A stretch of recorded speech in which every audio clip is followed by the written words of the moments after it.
Como intérprete hay películas que las recuerdo muchísimo o solo un flash de una secuencia o un plano determinado o un suceso, y hay películas que ya las he olvidado. No sé si voluntariamente o que ha sido un olvido de las neuronas, del recuerdo, no lo sé.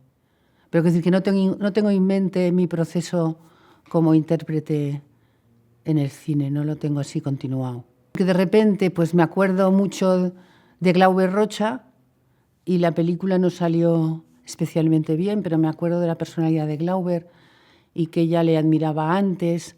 O sea, quiero decir que el cine lo que sí me ha aportado son encuentros con gente que o bien ya admiraba o que le ha admirado durante el proceso del rodaje. Eso es lo que más gratificante. Pues más bien es que se cruzó una cierta objetividad de en qué entorno estaba y no me apetecía seguir viviendo de esa forma ni seguir la carrera. Era un momento sociopolítico bastante complicado en España, digamos, por áspero y por amargo y por estrecho y por putrefacto. Y entonces planteé lo de ser médico y no estaba bien visto para una chica en aquella época porque veía cuerpos masculinos desnudos. Y entonces tiré por, digamos, lo más fácil, que era Derecho. Pues dentro de la Facultad de Derecho, unos cuantos, por ejemplo, Mario Gas, Carlos Velaz, Trías, Cristina, unos cuantos hicimos como un aprendizaje en grupo de otras literaturas, de otras filmografías, y iniciamos caminos de exploración hacia otros mundos, ¿no? Y el mundo que en ese momento me pareció que podía yo recorrer paralelamente a Derecho, que era fácil la carrera, era el de interpretación, puesto que disponía de un físico bastante potable y que por otro lado había una escuela que yo aprendí a ser clandestina frente a la familia. Iba a una escuela de arte dramático que se llamaba Driagual. Al mismo tiempo apareció allí una fotógrafa llamada Montse Fachat que me propuso hacer una película que se llamaba La Petición en una casa del Ampurdá donde había pasado Antonio Machado. Entonces yo me guiaba un poco por eso, ¿no? Ah, Antonio Machado estuvo allí, pues entonces sí voy, ¿no? Años después encontré a Manolo Vidal y a Pedro Beltrán en Madrid, que estaban intentando corregir un largo que les pagaban por ello para que lo remontaran, y era La Petición. O sea, tú imagínate, me quedé cao. El mundo es muy pequeño de repente, ¿no? Luego fue ya lo de Tusset Street, que eso para mí fue genial, porque así de golpe, sin dar muchos voltios, me encontré con otra Barcelona, con todos los de la Escuela de Barcelona reunidos para hacer aquella película.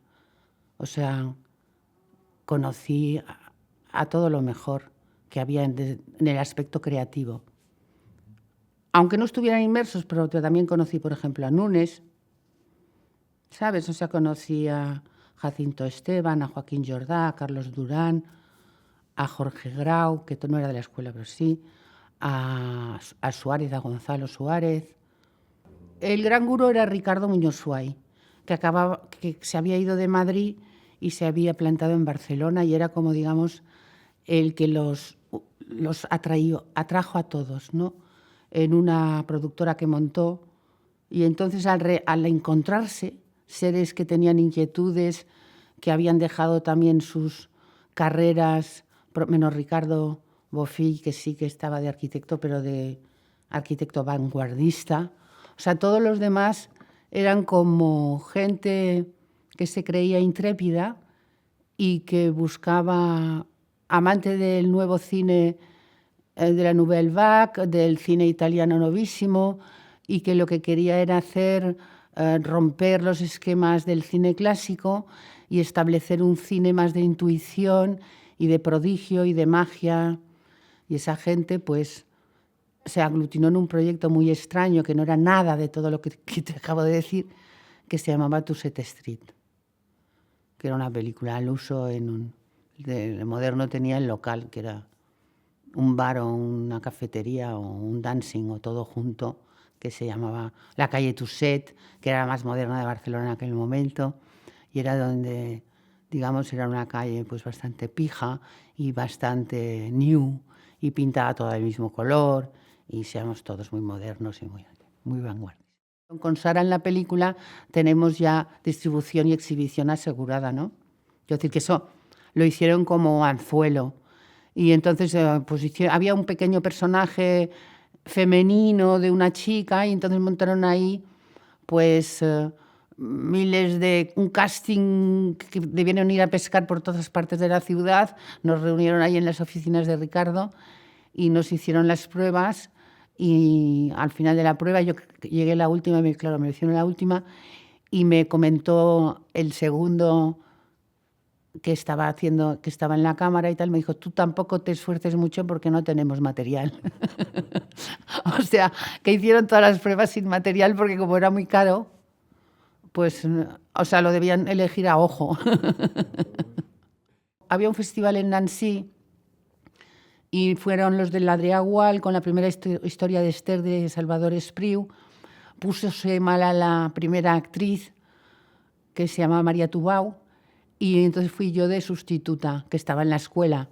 Y entonces, como el Ricard Salvat era de Tortosa y mi padre también había nacido en Tortosa, se me permitió esa salida por aquello de afinidad de nacimiento. Y entonces pues yo salí en el autocar con todos para allá.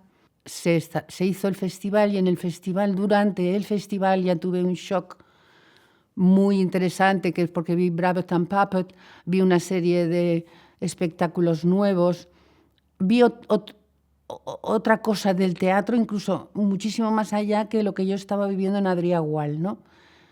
Y me quedé impactada. Entonces tuve una reflexión en el camino de vuelta con el autocar y antes de los Pirineos dije, paren que me bajo. Pero yo todavía no sabía nada del mayo del 68. Era justo antes del mayo del 68. Y entonces pararon, también en ese autocar iba Mario Gas y había más gente.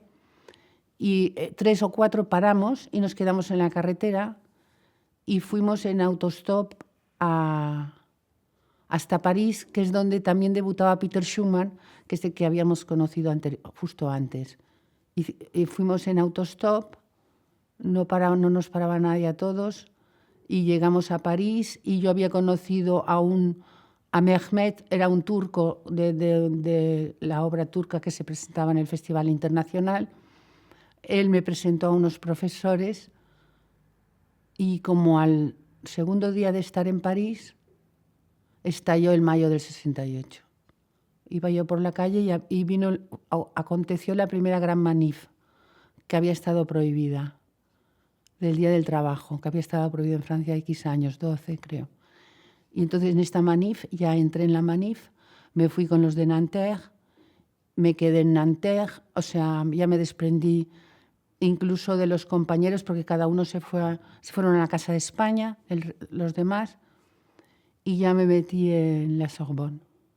Y entonces ya viví todo mayo 68, según iban cayendo los lugares, y terminé en el Odéon. Del Odéon me fui a Beaux-Arts, de Beaux-Arts ya entraron. Esto ya al final, quiero decir que me saltó todo el mayo 68 porque se puede uno documentar como quiera. Y entonces allí ya no me cogieron los CRS, me llevaron a Beaujon, que era el campo donde estaba la gente que encontraban extranjeros que encontraban por ahí. En Beaujon, después de los interrogatorios, yo dije que había renovado mi cosa de turista. Ellos que en España eran menor de edad y en Francia era mayor de edad. Y entonces me devolvieron a España. Y entonces cuando volví, que al tiempo que caía el mayo del 68, porque lo seguía por suerte me cogieron solo al finalísimo, me fui, reconecté con quien había hecho más amistad de la escuela de Barcelona, que era Joaquín Jordá.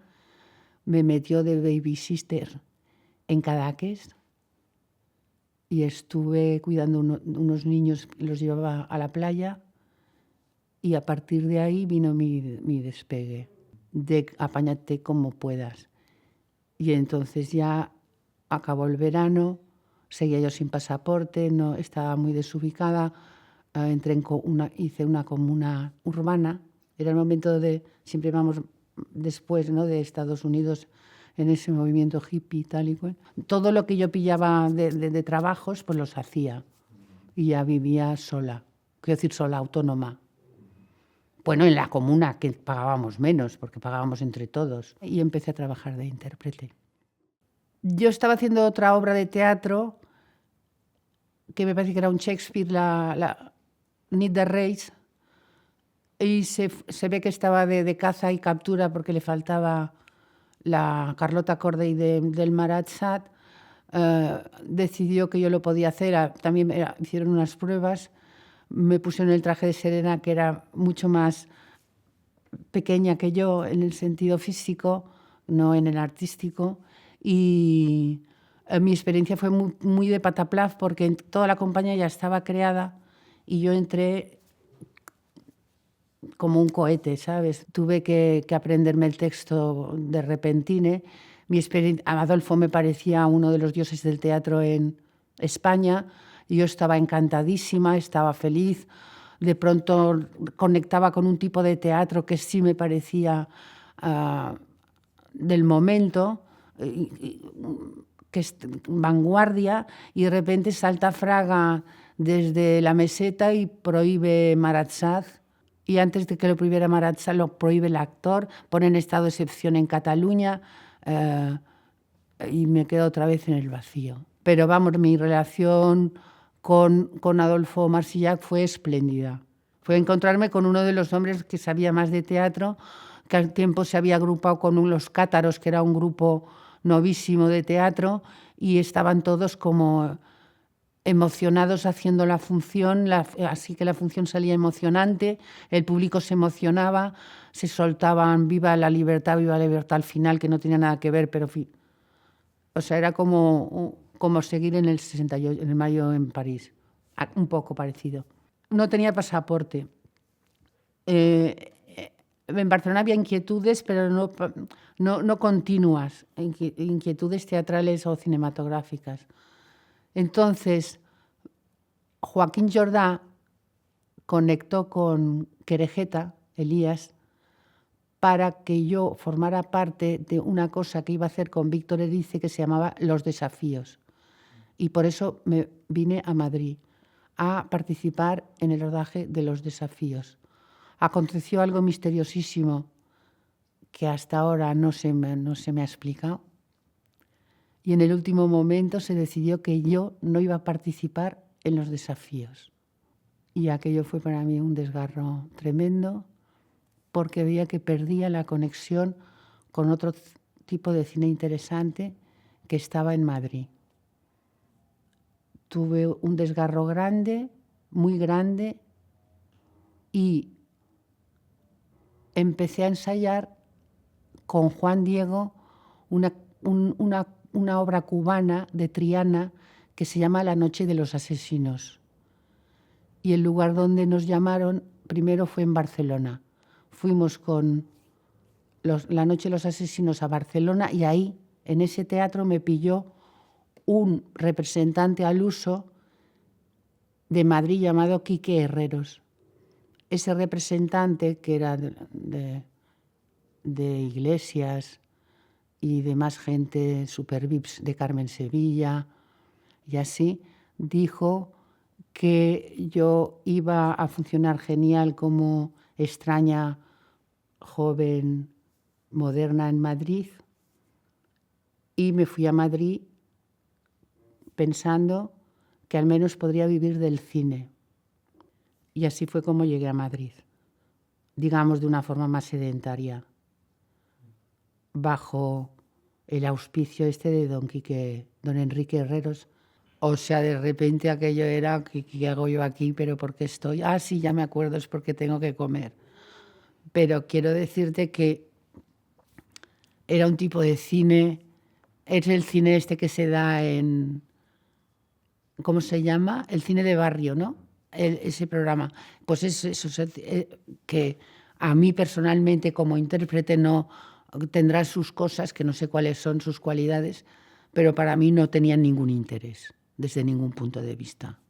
Encontré a José L. Román, que era una persona deliciosa. Encontré a Patito, una maquilladora genial, que se llama Romana González, ¿no? ¿En serio? Pero para la gente se llamaba Patito. Para nosotros, a Julipi, que era el maquillador y la persona más inteligente y más estupenda del mundo. Encontré algún operador, algunos eléctricos, aprendí el oficio mecánico, digamos, desde el cine, porque poníamos vías. Bueno, yo hacía, como era actriz, pero me interesaba más cómo iba mecánicamente el rodaje que la película en sí. En eso fui un poco... No estuve muy bien, ¿no? Digamos, honestamente, pero me lo impedía, digamos, que los papeles eran espantosos. Los personajes que había que incorporar eran como demasiado tontos. Dejé la película en el primer tercio porque había 3 versiones, una para la península y supongo Portugal, otra para Europa y otra para Japón.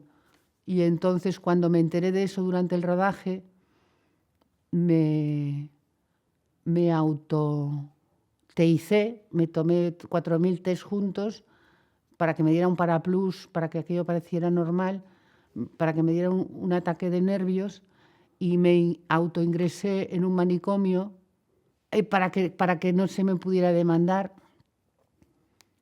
porque me decía mi representante que si yo me iba de la película tendría que pagar una suma que yo no tenía como indemnización.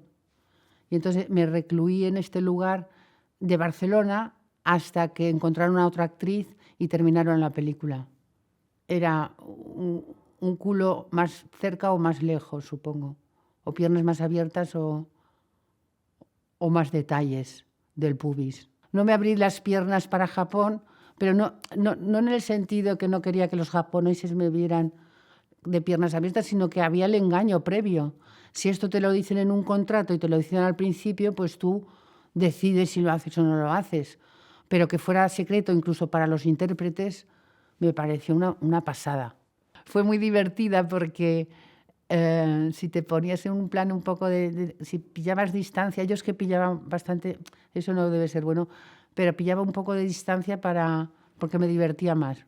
Entonces, eran como los 2 grupos. Claudia Cardinale trabajaba con un grupo de chicos de varios países de actores y Brigitte Bardot con un grupo de chicas. Y éramos dos grupos de forajidas enfrentados, ¿no? Entonces tenían a un director genial, muy divertido, que echaron también de la película y pusieron a otro al final. Pero no sé la razón. Pero había una rivalidad, digamos, de interpretación entre Brigitte y Claudia que estuvo bien desde el punto de vista dramático y cómico, y también a mí me encantó conocer a Brigitte Bardot porque no estaba en ese momento neofacha que luego se transformó, sino que estaba en un momento muy asilvestrado, muy de mujer libre, muy segura, como con una seguridad en sí misma bastante sorprendente, y me fascinó y nos hicimos amigas. Sí, hice bastantes, y fíjate, de esas me olvidé, pero como hay ahora como una vuelta, ¿no?, a ese tipo de cine, me llamó alguien de Barcelona y lo revisé y vi que sí, que había hecho bastantes. Estas eran mejor porque ya eran tan estrafalarias que ya era como aterrizar en Venus o en Marte era todo maquillaje, con lo cual me permitía estar más tiempo hablando con Julipi. Hacías de vampira, te transformaban, había sucesos divertidos, era todo un poco más una bacanal así, no erótico festiva, porque ya sabes que siempre hemos sido muy serios o muy hipócritas con el sexo, pero que era ya el no da más. Estábamos rodando por Marbella, pero en un pueblo más hacia el sur, un pequeño pueblo con Alfredo Landa, y creo que estaba Galiardo. y creo que la película se llamaba Mayordomo o algo así, existía la palabra mayordomo por en medio, y con José L. Y de pronto, plax, se muere Franco, amanece y medio equipo lo celebra con champán y medio equipo lo celebra mirándonos con odio a los que bebíamos champán. Y entras en maquillaje y el maquillador jefe es de los que no beben champán. Entonces se hizo como una situación bastante dramática y jocosa al mismo tiempo, y entonces yo ya comprendí que toda España iba a ser así, ¿no? Unos pegando botes y otros haciendo ver que lo lamentaban. La gente no hablaba entre sí sobre asuntos sociopolíticos para nada, y solo era ver si terminamos este plano cuanto antes, vete corriendo a cambiar el traje, estamos aquí, deprisita, rodando, deprisita, que cuesta dinero. La gente entre sí no se relacionaba, a no ser cuando se paraba para comer, que entonces se hablaba de cualquier cosa, pero no era un país acostumbrado a hablar de política porque el miedo lo impregnaba todo. ¿Me entiendes? O sea, yo no sé de qué opción política era Mariano Ozores, no lo sé. No lo hablamos nunca. No, yo nunca pensé que iba a tener carrera de actriz en el cine español. Yo no veía qué posibilidad había de tener carrera, a no ser que te eligieran como intérprete Los Novísimos o alguien muy interesante, aunque luego no fuera una película muy comercial. Porque como yo entré en la cosa comercial, yo tampoco era reclamada por los raros. A mí me hubiera gustado que todos los raros me llamaran para colaborar. Al mismo tiempo, yo lo que hacía es que dirigía cortometrajes, que con esto, digamos, me depuraba yo a mí misma un poco. Hice hasta 7 cortos y 2 mediometrajes como directora. Y entonces en esto, digamos, pues era como una ducha que me servía para 3 meses más. La escritura nace bastante conmigo, en el sentido que fui, y ahora menos, una ávida lectora. Me interesaba muchísimo la escritura. Escribí desde que llegué pues digamos desde el 70. La primera novela ya es bastante posterior, debe ser de los 80. Yo siempre quería escribir. Bueno, participé en los guiones, por ejemplo, del Pícaro con el nombre de Manuela Beltrán. Siempre estaba escribiendo, a veces publicando, a veces en guiones o así. Pero digamos que iba conmigo al mismo tiempo. Yo el tema del sexo lo llevaba estupendamente, yo. Lo que pasa que ya si la gente lo llevaba mal, ya yo por ósmosis también lo llevaba mal. Si veía que la gente se ponía nerviosísima o que era innecesario, que solo lo hacían, porque es que entró la locura del destape. O sea, aquí lo único que se abrió a la muerte del dictador fue los desnudos, que tampoco el porno total, sino el destape. Dice, ya somos mayores, ahora ya nos podemos destapar. Pero no hubo, digamos, las libertades políticas, las sociales, o sea, las igualitarias, las democráticas profundas de verdad. No. Lo que vino fue que heredamos la herencia, la monarquía, lo que había dicho Franco que tenía que pasar a su muerte. Fue, digamos, como una continuidad disfrazada, la transición, disfrazadilla bien, para que pareciera que nos acercábamos más a Europa y que ya no estábamos tan sometidos y eso, pero no iba, digamos, una auténtica democracia.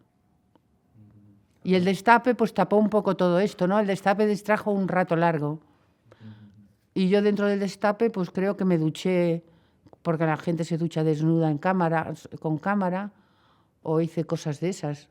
Pero tampoco los directores iban un poco más allá, ¿no? Dirigí un corto en cortos eróticos e interpreté uno. Interpreté el de Juan Tebar e hice uno que se llamaba Tiempos Rotos con Ana Belén y Alicia Sánchez. Pero supongo que el título Cuentos Eróticos lo debió pergeñar el muy pícaro Augusto Martínez Torres, de acuerdo con la época, para ver si se veía más o se vendía más. Como ya estaba un poco cansada de hacer de humana, de pronto en Televisión Española compraron los derechos del barrio Sésamo, de Sesame Street, de los USA.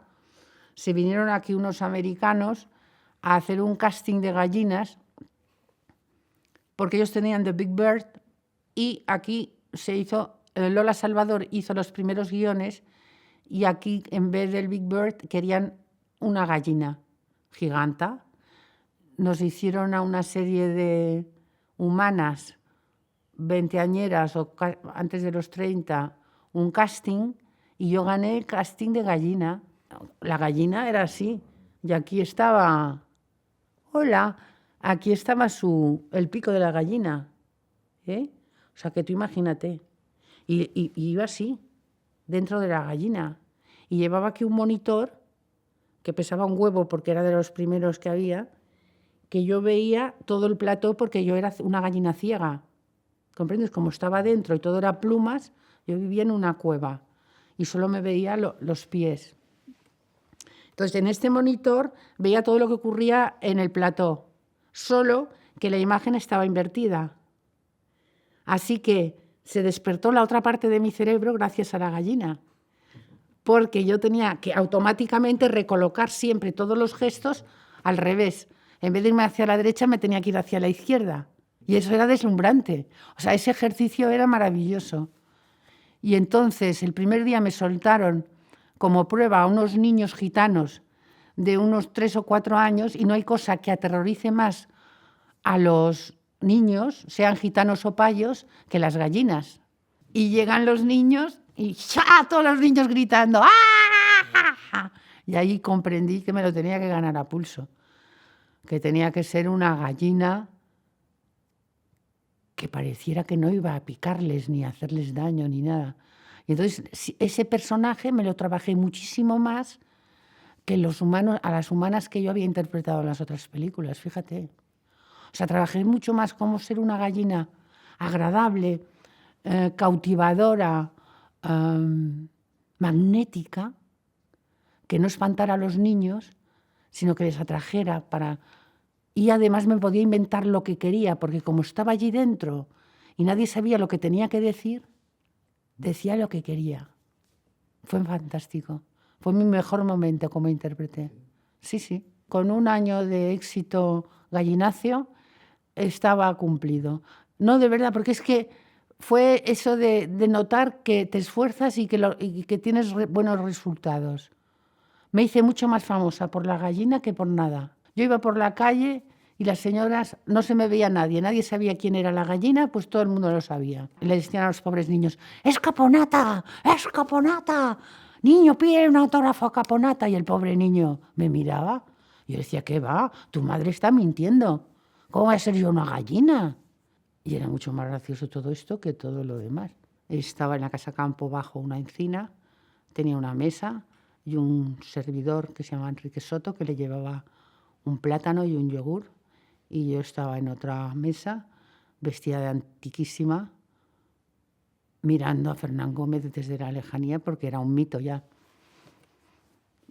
Era como lo mejor que había en España, Marsillac y Fernán Gómez, ¿no? Digamos, del teatro así y del cine en ese momento. Y teníamos que rodar juntos. Y claro, pues rodamos juntos. Primero rodamos del rodaje y luego ya rodamos en el aspecto del sexo. Y de rodaje a rodaje rodamos y nos encontramos. Y hasta el año 2007. Bueno, en esta casa concreto verás que allí hay una mesa de trabajo y aquí hay otra. Entonces, pues trabajábamos en mesas distintas. En Castellana era la misma mesa, que era mucho más larga y cada uno en un extremo. Aquí cada uno trabajaba, digamos, en un espacio diferente, y a veces había tareas comunes, o sea, proyectos comunes, y a veces cada uno hacía de lo suyo. Éramos unos compañeros que se comunicaban qué iban a hacer o si se coparticipaba o qué pensaba. Quiero decir que era como son los compañeros, ¿no? Que se lo hablan y se lo comunican, intercambian, opinan, juzgan. No he conocido a ningún actor que se trabajase de una forma tan profunda los personajes, con tanto rigor y con tanto amor, con tanta dedicación y con tantos buenos resultados, porque claro, a veces lo intentas pero no lo consigues, pero él era un monstruo como intérprete único, vamos, como... Pero claro, había un gran trabajo y también un gran talento detrás. Luego, como escritor, siempre me ha interesado muchísimo. Tiene una forma de escribir curiosísima, que es directísima, muy directa, como si hablara cuando escribe, que no es cierto, porque escribir de esa forma tan simple es complicado, ¿no? O sea, que está todo como colocado de una forma que lo entiendes en el acto. Y entonces esa sencillez es muy difícil de alcanzar. Tiene algunos textos súper interesantes y otros pues que quizá por la lejanía, por no sé qué, pueden interesar menos, pero me parece que también está a la altura. Y como director tiene algunas películas que son insólitas, rompedoras, emocionantes, y trozos de películas, no todas, pero sí espacios de películas que son también muy perturbadores. O sea que tuve una gran suerte de encontrarme en la casa de campo con aquel ser y que me mirara. Bueno, por cojones, porque teníamos que interpretar juntos. A lo mejor si no hubiéramos sido intérpretes no nos hubiéramos conocido, ¿sabes? Porque figuraba que yo le fascinaba a él, y del esfuerzo que hizo de interpretación lo trasladó a la vida. Que tengo que agradecerle siempre a Javier Aguirre que la actriz que lo tenía que hacer pidiera demasiado dinero a Divindos y que lo hiciera yo. Ella decía, y además que lo hacía, que él elegía a los actores, no los quería transformar, que su decisión, que cuando se la jugaba es en el momento que elegía a los actores, y que luego los había elegido porque pensaba que estos actores lo iban a hacer los personajes, pero que en los rodajes no aspiraba a transformar a ese actor en otro actor o que trabajara de otra forma, sino que se empleara tal como era, porque ya era un actor, en hacer eso. Entonces, como director en acción, pues era un director que trabajaba muchísimo más sobre los planos, sobre la estética, con el equipo de cámara, con sonido y con todo esto, y en cuanto hacías un ensayo, pues si veía que había algo mal por problemas de cámara o todo esto, pues te movía un poco para allá o para aquí o para tal, o en cierto modo podías graduar la intensidad, ¿no? Si te pasabas o había demasiada retención emocional en el plano, en la secuencia, en el momento, pero digamos que no era un director Pigmalión. Ya no era la preciosidad aquella que fui al inicio, porque no había personajes que me atrajeran, porque no tenía opciones interesantes, y por todas estas cosas, y porque me gustaba mucho más escribir ya que sufrir o no sufrir, o pasar o no pasar, que la parte de interpretación de cine español que yo podía tener acceso ya no me interesaba, porque ya la había visto cómo era. Quiero decir que a mí no me gusta quedarme mucho así en una cosa, prefiero saltar a otra si veo que esta no me satisface, ¿me entiendes? O sea, que yo no podía aportar más al cine, o el cine no me podía, el cine que existía no... Que como hay tantas cosas que a mí me gustan hacer, pues me gusta hacer collage, me gusta escribir, pero siempre que tenga entusiasmo.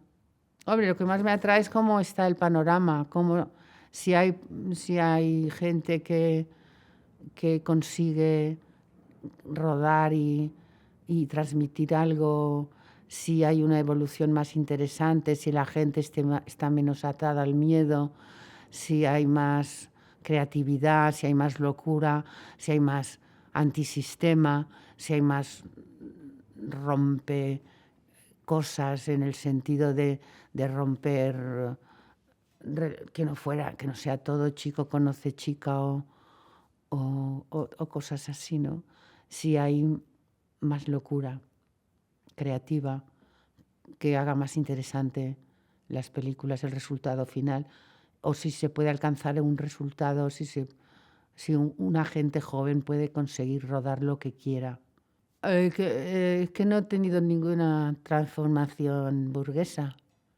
Es un defecto que tengo también, que pido disculpas por ello, pero que no me he transformado que no he variado, digamos, en mi pensamiento o en mi querer que todos tengan una misma oportunidades desde el principio, que no haya tantos afanípteros y estos sistemas neocapitalistas que nos invaden y aplastan y arrinconan y dispersan.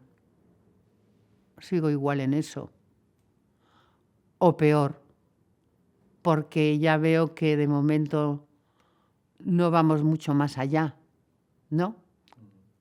Quiero decirte, en este sentido puedo tener, decepción, pensé que la cosa iría más aprisa, que sería si no revolución, una evolución más trepidante, que los humanos evolucionaríamos más rápido, que a los afanitos los meteríamos en unos sitios psiquiátricos estupendos porque son unos enfermos, solo quieren acumular y acumular, pues entonces habría que curarlos, ¿no?